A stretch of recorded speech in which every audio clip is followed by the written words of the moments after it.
ये आकाशवाणी है। अब आप विमलेंदु पांडे से समाचार सुनिए। प्रधानमंत्री नरेंद्र मोदी ने वैज्ञानिकों से कहा है कि वे नए दशक के लिए देश में विभिन्न क्षेत्रों में वैज्ञानिक अनुसंधान की दिशा और गति तय करने के लिए प्रभावी रूपरेखा तैयार करें। बेंगलुरु में रक्षा अनुसंधान और विकास संगठन की 5 प्रयोगशालाएं राष्ट्र को समर्पित करने के बाद कल श्री मोदी लोगों को संबोधित कर रहे थे। ये प्रयोगशालाएं भावी रक्षा प्रणाली के विकास में अत्याधुनिक प्रौद्योगिकी को बढ़ावा देने का काम करेंगे। प्रधानमंत्री नरेंद्र मोदी ने आज बेंगलुरु में कृषि विज्ञान विश्वविद्यालय में भारतीय विज्ञान कांग्रेस का उद्घाटन किया। इस अवसर पर उन्होंने भारतीय विज्ञान प्रौद्योगिकी और इंजीनियरिंग सुविधा मानचित्र आई स्टेम पोर्टल की भी शुरुआत की। हमारे संवाददाता ने बताया है कि ये पोर्टल देश में अनुसंधान और विकास के लिए शोधकर्ताओं की आवश्यकताओं के अनुसार विशेष प्रकार की सुविधा तलाशने के तंत्र के रूप में तैयार किया गया है। इस वर्ष की भारतीय विज्ञान कांग्रेस का विषय है ग्रामीण विकास में विज्ञान और प्रौद्योगिकी की भूमिका। गृह मंत्री अमित शाह ने नागरिकता संशोधन अधिनियम के खिलाफ ज्यादातर विरोध प्रदर्शनों को राजनीतिक बताते हुए कहा है कि इस नए कानून की वजह से किसी भी भारतीय की राष्ट्रीयता खोने का खतरा नहीं है। श्री शाह ने कांग्रेस नेता राहुल गांधी और प्रियंका गांधी पर नागरिकता संशोधन अधिनियम के बारे में दुष्प्रचार का आरोप लगाया। एक प्राइवेट समाचार चैनल पर गृहमंत्री ने देशवासियों और विशेष रूप से अल्पसंख्यक समुदाय से अपील की कि वे विपक्षी दलों के दुष्प्रचार के झांसे में न आएं। गृहमंत्री अमित शाह आज राजस्थान के जोधपुर से नागरिकता संशोधन अधिनियम और राष्ट्रीय नागरिकता रजिस्टर एनआरसी के बारे में राष्ट्रीय जनजागरण अभियान की शुरुआत कर रहे हैं। वे इस कानून के समर्थन में एक जनसभा को भी संबोधित करेंगे। जोधपुर में पाकिस्तान से आए प्रवासियों की संख्या सबसे ज्यादा है। ये लोग वर्षों से अपनी नागरिकता के लिए उत्सुकता से प्रतीक्षा कर रहे हैं। विधि और न्याय मंत्री रविशंकर प्रसाद ने कहा है कि नागरिकता संशोधन अधिनियम किसी भी नागरिक की नागरिकता छीनने वाला नहीं है। दूरदर्शन समाचार से भेंट में श्री प्रसाद ने कहा कि इस कानून के अंतर्गत पाकिस्तान, अफगानिस्तान और बांग्लादेश के हिंदू, ईसाई, सिख, बौद्ध, जैन और पारसी शरणार्थियों को भारतीय नागरिकता देने का प्रावधान है, जो 31 दिसंबर 2014 को या इससे पहले भारत आ गए थे।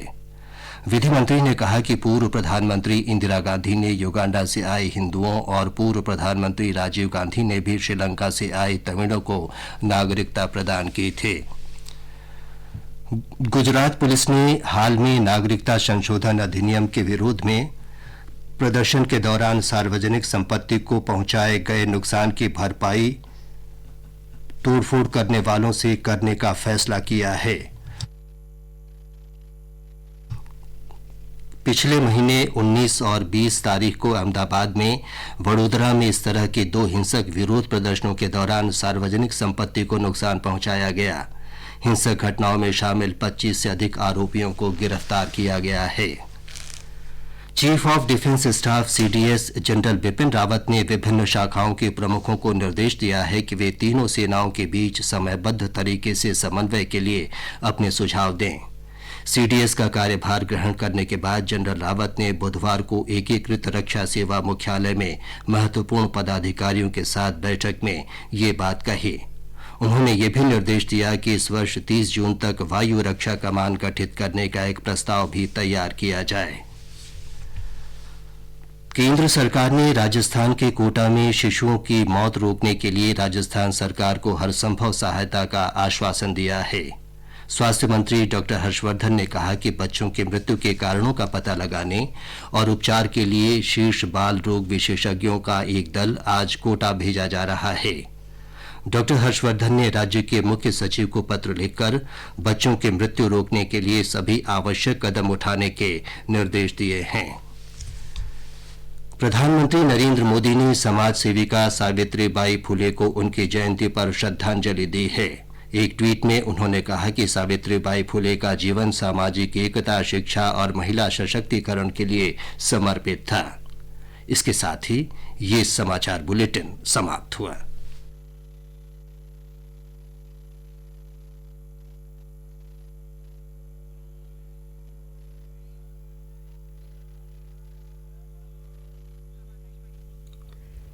Welcome to our program International News, where we bring you news from across the globe. I'm Paul Thotham.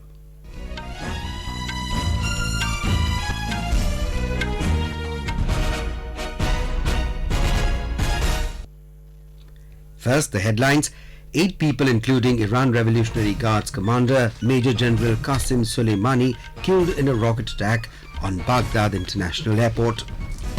Australian Navy begins evacuation of trapped people in fire-ravaged town of Malakuta on the Victoria coast. Turkey passes bill approving military deployment to Libya aimed at shoring up the UN-backed government in Tripoli. And in sports, Sri Lankan cricket team arrives in Guwahati for 3-match T20 series against India amid tight security. Inaugural edition of the revamped ATP Tennis Cup team event kicks off in Australia today.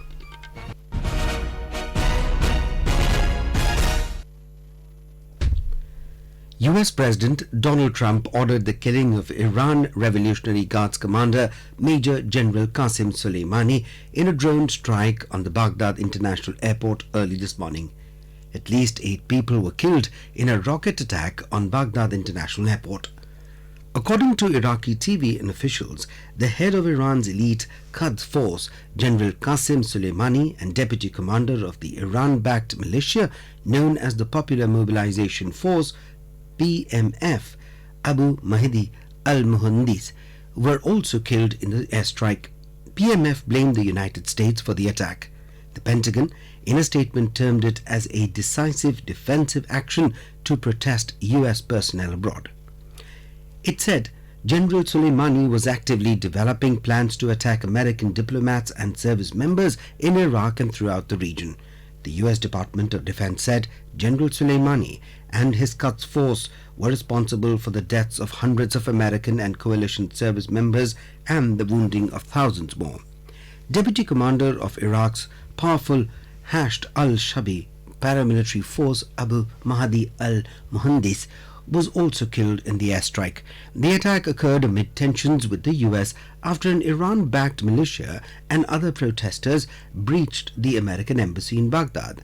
Following the airstrike, oil prices soared over 4%, ratcheting up tensions between the foes and fueling fears of a conflict in the crude-rich region. In Iraq, an activist was shot dead in Baghdad as anti-government rallies carried on despite a separate day-long siege of the United States Embassy. According to media reports, he had been taking part in youth-led demonstrations rocking Iraq since early October. The protesters have occupied Baghdad's iconic Tahrir Square just across the river Tigris from the Green Zone, home to government offices, the United Nations headquarters and foreign embassies. Protesters still occupied the streets in the city, where they have shut down most government offices and schools. Violence also hit the southern city of Nasiriyah overnight, with 2 activists surviving separate attempts on their lives. Around a dozen activists have died in targeted killings across the country, among the nearly 460 lives lost in protest-related violence over the past 3 months. Saudi Arabia and Bahrain have condemned the attacks on the US embassy at Baghdad in Iraq. Thousands of Iran-backed militiamen and their supporters broke into the American embassy in Baghdad on Tuesday after the US carried out airstrikes against the Kataib Hezbollah armed group. Saudi Arabia's Ministry of Foreign Affairs described the attacks as a violation of international norms and conventions. In a statement, Bahrain's foreign ministry stressed the need for all parties in Iraq to adhere to responsibility and restraint. It also affirmed the position of the Kingdom of Bahrain that supports the efforts of the Iraqi government to establish security and stability and strengthen the rule of law in the country. The Australian Navy has begun evacuating hundreds of people trapped in the fire-ravaged town of Malakuta on the Victoria coast, terming it an unprecedented mass relocation. MP Darren Chester said 2 ships will pick up about 1,000 people.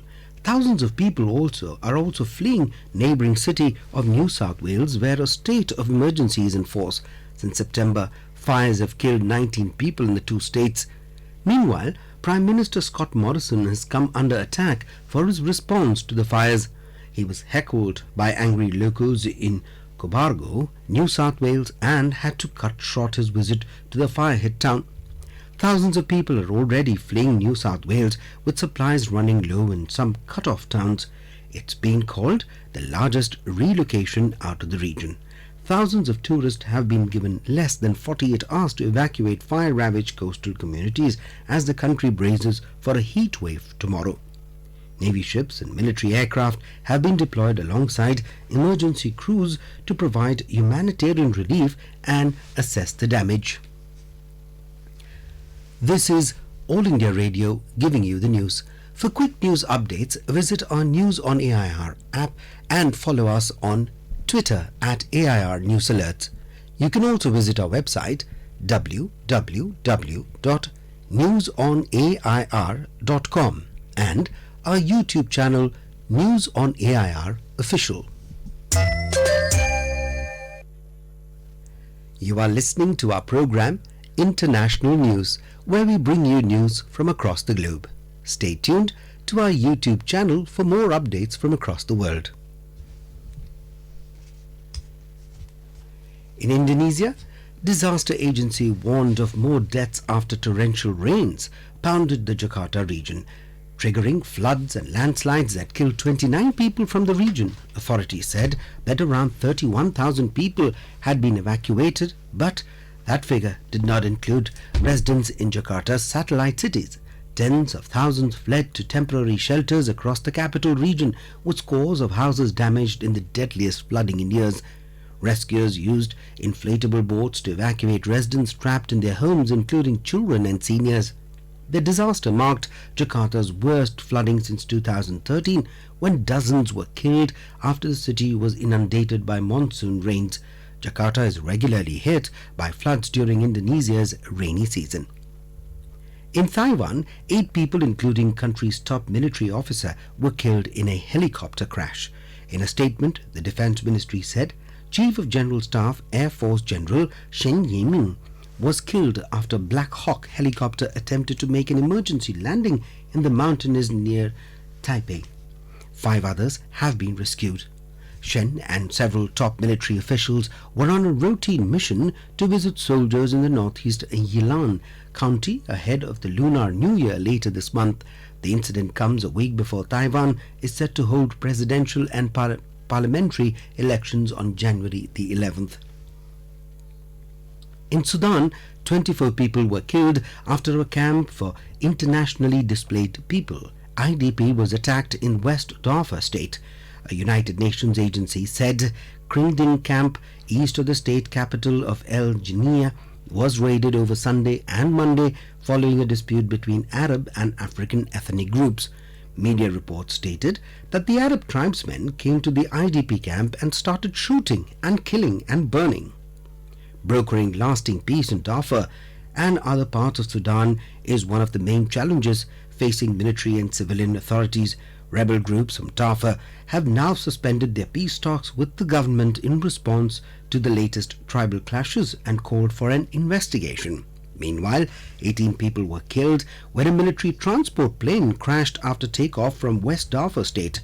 An army spokesman, Amir Muhammad Al-Hassan, said investigation is underway to determine the cause of the crash. Among the victims were a 7-member crew, 3 judges and 8 civilians, including 4 children. In the United Kingdom, fugitive diamond merchant Nirav Modi was further remanded in custody at a hearing yesterday and asked to appear on the 30th of January in nearly $2 billion Punjab National Bank fraud and money laundering case. Modi appeared for his regular 28-day call-over appearance from London's Wandsworth prison at Westminster Magistrates Court. His extradition trial is scheduled for the 11th of May and is expected to last over 5 days. Modi had moved yet another bail application last November, but the bail plea was turned down by the Chief Magistrate Emma Arbuthnot. Former US Secretary of State Hillary Clinton has been appointed the new Chancellor of Queen's University in Belfast, Ireland. Clinton, who has been a regular visitor to the North Island, becomes the university's first female chancellor. She will serve as chancellor for a five-year term. The Irish Times reported her, quoting a statement issued by the university today.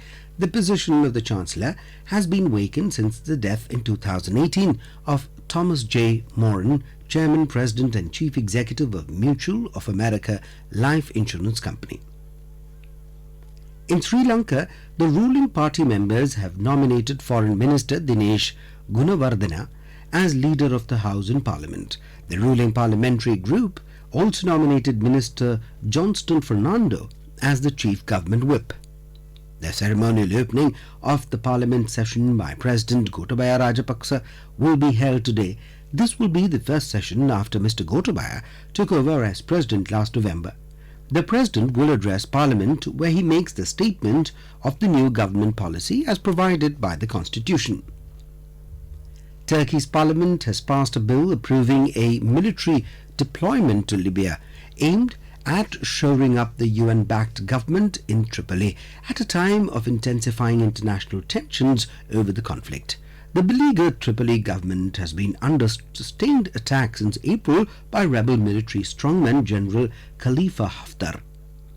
Egypt has strongly condemned the Turkish vote, saying it amounted to a flagrant violation of international law and Security Council resolution on Libya. Turkish President Recep Tayyip Erdogan spoke with his US counterpart Donald Trump on phone to discuss the situation in Libya. His office said Erdogan strongly backed Egypt's Muslim Brotherhood government that was violently overthrown by the Egyptian President Abdel Fattah al-Sisi in 2013. Greece, Cyprus and Israel today had an agreement for a huge pipeline project to ship gas from the eastern Mediterranean to Europe despite Turkey's hostility to the deal.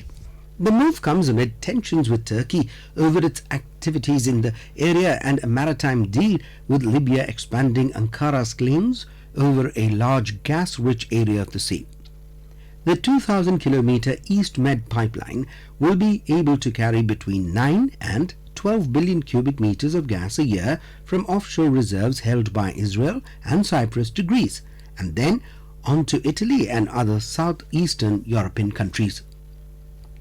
The East Med project is expected to make the three countries key links in Europe's energy supply chain. It could also help counter Turkey's efforts to extend its control to the eastern Mediterranean. This is All India Radio giving you the news. For quick news updates, visit our News on AIR app and follow us on Twitter at AIR News Alert. You can also visit our website www.newsonair.com and our YouTube channel News on AIR Official.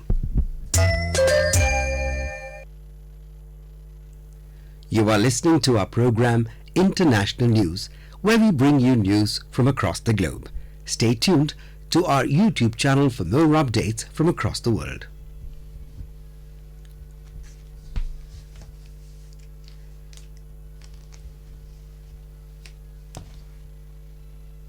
The Sri Lankan cricket team, led by veteran pacer Lasith Malinga, arrived in Guwahati for the three-match T20 series against India amid tight security.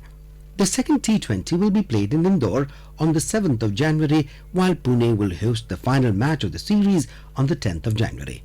The short series will mark the 2020 World Cup countdown for the two neighbouring countries.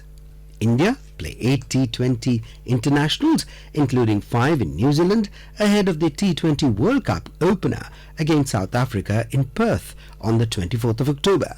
Former skipper Angelo Matthews and Dhananjaya De Silva have been recalled to the 16-member Sri Lankan squad. Matthews last played a T20 international against South Africa in August 2018.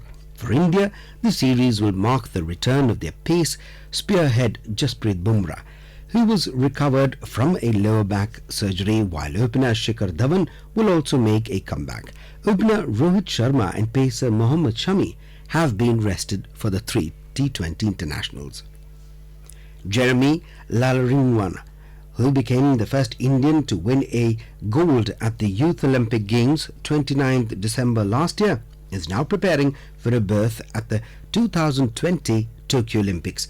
The 17-year-old weightlifter from Mizoram has been making it to the headlines as he recently clinched a silver medal in the men's 67 kg weightlifting category at the 6th International Qatar Cup with a total lift of 306 kg that broke 27 records in total.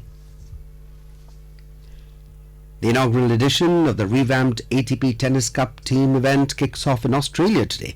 A total of 24 nations, split into 6 groups, will be contesting in Perth, Brisbane and Sydney over the 10 days for the pastime. Rafael Nadal and Novak Djokovic are among those who will be looking for a winning start ahead of the Australian Open tennis tournament beginning on the 20th of this month, while Federer, Nishikori and Murray are missing. Most of the world's top 30 men are playing. Japan's new emperor Naruhito said in his first New Year speech that he hoped for a year without natural disasters. Naruhito addressed the tens of thousands of well-wishers, many of whom waving Japanese flags and shouting Banzai, meaning long life, in his first New Year speech since ascending the chrysanthemum throne. The 59-year-old emperor, accompanied by Empress Masako, said he was glad to celebrate the new year together with the people. He, however, said he was worried about many people still living difficult lives because of typhoons and heavy rain last year. The royal couple visited people last month in Japan's northeastern region hit by powerful typhoon Hagibis. More than 80 people were killed in the disaster, which also caused huge damage to local infrastructure. And now, before we end this bulletin, the headlines once again.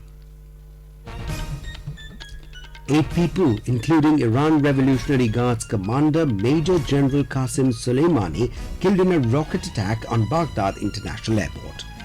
Australian Navy begins evacuation of trapped people in the fire-ravaged town of Malakuta on the Victoria coast.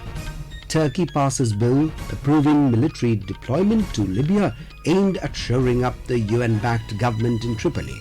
And in sports, Sri Lankan cricket team arrives in Guwahati for the 3-match T20 series against India and tight security.